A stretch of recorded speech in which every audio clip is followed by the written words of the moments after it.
안녕하세요. 장사인 배려하는 남자 장배남 TV. 오늘 촬영은 칠성 사이다의 제로 사이다와 함께 합니다. 이 광고가 절대 아니고 협찬을 해주는 감사한 회사입니다. 지난번에 이제 폐업을 하는 이유에 대해서 알았다면 오늘 이제 실정. 폐업하면 가장 먼저 떠오르는 분이 한 분 계시잖아요. 바로 피플리님. 맞아. 요즘에 이슈되고 있지. 네, 영상을 보고 왜 폐업을 하게 되는지 분석을 하는 시간을 가져보도록 하겠습니다. 좋지.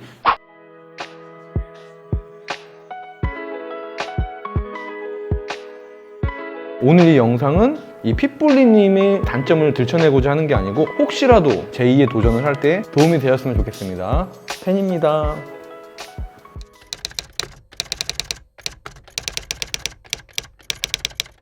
폐업의 원인, 일단 원자재 가스를 계산을 못했어요. 제가 돈 벌려고 한 게 아니었다. 그게 사업의 가장 큰 팩착이었습니다. 돈 벌려 한 게 아니다? 사업을 하는데? 재밌는 거 하자, 그냥 이런 식으로 접근해가지고 원자재 값이랑 뭐 인건비 값이랑 그런 기본적인 걸 안 하고 뭔가 구독자분들이 저 치즈볼 먹고 그 진짜 눈을 떴던 것처럼 좀 맛있는 걸 만들어 보고 싶어서 했는데 이게 어떻게 보면은 잘못된 접근 방식이었다. 일단은 돈을 벌기 위해서 하는 게 아니다. 이 마음은 굉장히 좋은 건데 영리의 목적으로 한다는 거는 절대 잊으면 안 돼. 이 돈을 좋은 데 쓰자. 복지를 좋게 하고 다시 손님들한테 되돌려주고 메뉴 개발을 해서 괜찮은 도너츠와 치즈볼을 만드는 데 쓰자. 더 크게 기여를 하자라는 목표가 돼야지 그냥 친구 집에 놀러 왔을 때처럼 좋은 마음으로 준다? 그럼 당연히 타산이 안 맞고 우리 함께하는 멤버들 복지가 안 되겠지. 그러면 당연히 뭐지? 좋은 도너츠가 안 나오겠지. 좋은 도너츠가 안 나오면 손님들이 실망하겠지. 그러면 안 오겠지. 그럼 폐업하겠지. 이제 그런 수순의 그 모습이라고 보여져. 뭔가 좋은 재료랑 맛있게 만들고 최소 마진으로 여러 사람이 오면 그게 플러스가 된다고 좀 이상 회로를 굴린 거죠. 적자가 한 달에 500에서 1000 정도 되고. 저 이제 박리담의 전략을 사용한 거예요. 그러니까 마진을 조금 해서 많이 판다도 하나의 판매 전략일 뿐 박리담회가 옳다? 그거는 아니에요. 왜? 퀄리티 떨어지고 동기부여는 사라지고 손님들은 그 박리담의 진짜 그 매력을 못 느끼게 되는. 그래서 나는 어떤 전략을 취할 것이냐? 그렇게 가야지. 그럼 이게 요리하시는 분도 있고 장사를 하는 사람들도 있잖아요. 그럼 두 개는 그냥 다른 기능으로 봐야 됩니다. 요리와 장사? 네. 예를 들면 그쵸. 백종원도 자기 셰프 아니다. 맞아요. 자기는 장사하는 사람이다. 이러잖아요. 그런 거랑 똑같이 생각합니다. 똑같다고 보면 돼. 예를 들면은 장인이 될 것이냐 사업가가 될 것이냐. 내가 도자기를 정말 잘 구워. 원가에 비해서 퀄리티 높게. 그거 자체로 이 세계적으로 이런 나의 도자기를 펼칠 수 있냐? 그렇지는 않다라는 거예요. 그거는 다른 영역이라는 거죠.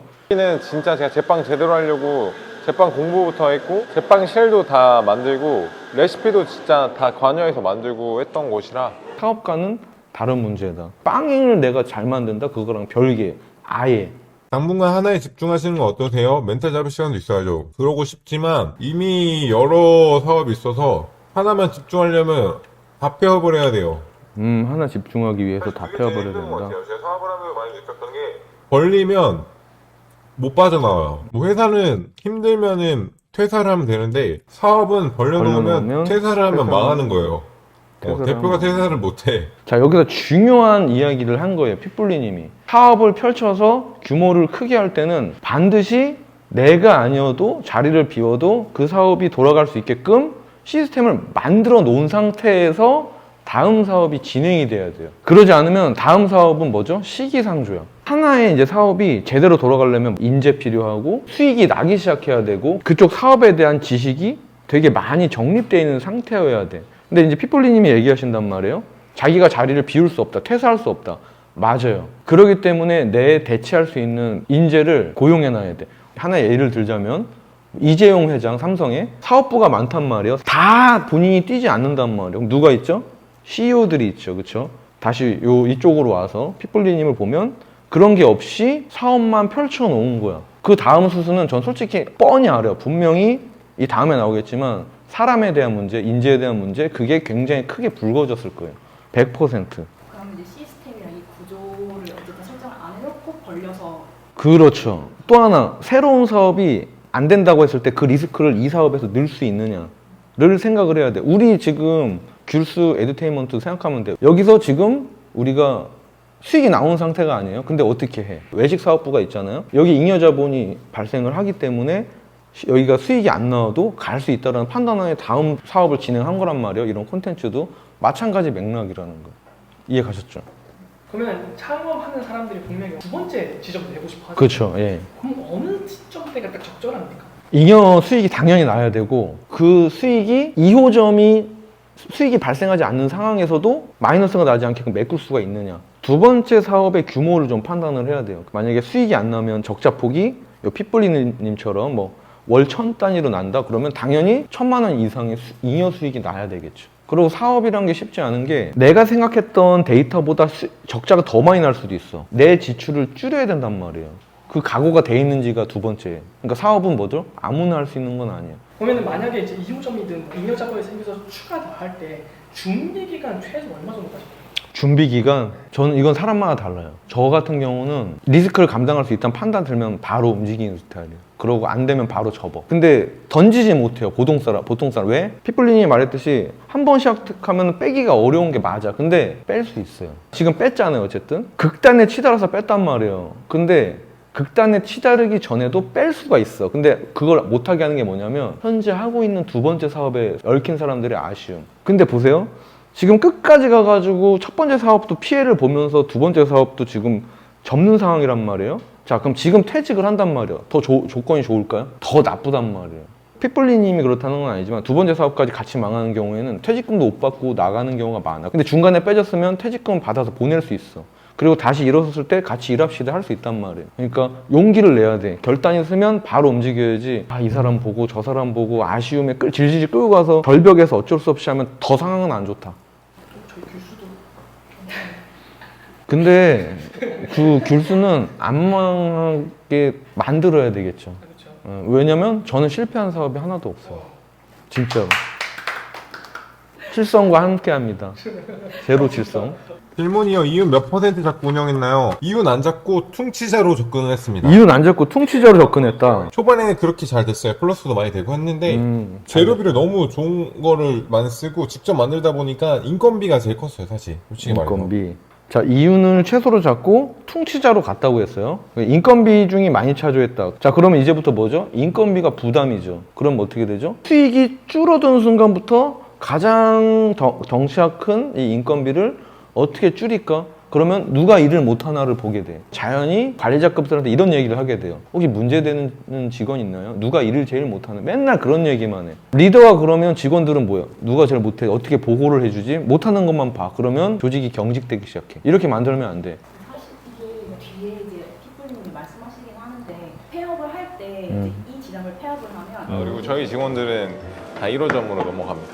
무슨 짓을 해서라도 빚을 내서라도 일단 끌고 가야지. 근데 솔직히 제가 일반인으로 생각할 때는 이게 부담이 돼서 어쨌든 폐업을 하는 건데 결국 이 사람들을 그대로 옮겨가면 책임감은 좋지만 결국에는 본인이 폐업하는 이유나 이게 다 똑같은 거 아닌가? 그렇죠. 일단은 폐업을 했다는 건 본인의 이유든 직원들의 역량을 못 보고 그냥 아무나 고용을 했던 문제가 있을 건데 이거를 그대로 딴 데 채용하게 되면 원래 기존에 있었던 멤버들이 있을 거 아니에요. 그렇죠. 그분들은 좋을까요? 여기는 흑자가 났던 데란 말이에요. 근데 적자나는 부서의 사람이 귤수로 와가지고 같이 PD를 하래. 그러면 정치가 시작된단 말이에요. 다시 한번. 그럼 뭐죠? 하향평준화 다시 되는 거야. 중요한 거는 뭐가 올바른가를 판단해서 미래 전진을 위한 일부 후퇴를 하자. 이런 결정도 있다라는 거예요. 지금 제가 말하는 거는 이런 사례에서 이렇게 될 수가 있다라는 안 좋은 예를 얘기하는 거지 지금 핏불리님 사업이 정말 그렇다. 이건 아니니까 오해하지는 않으셨으면 좋겠습니다.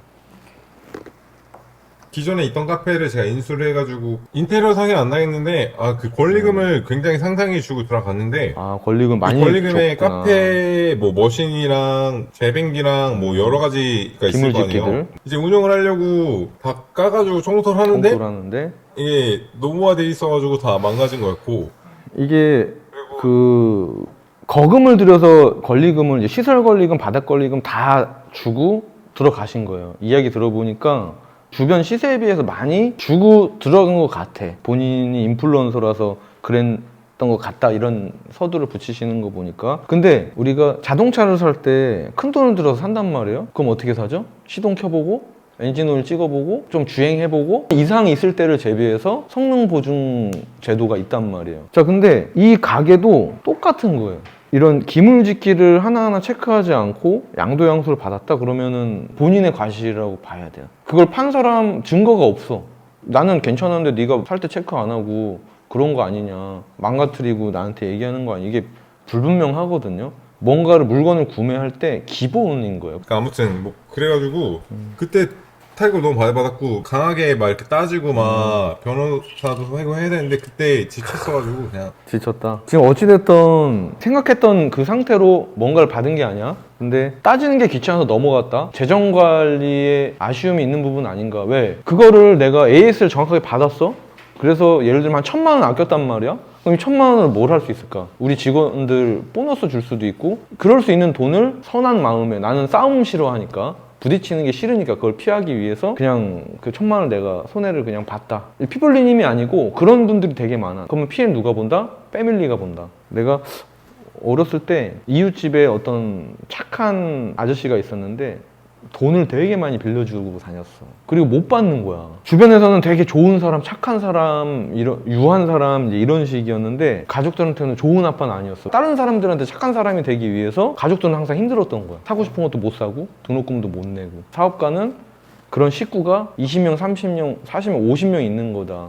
그래서 좋은 사람이 되려고 하면 안 된다.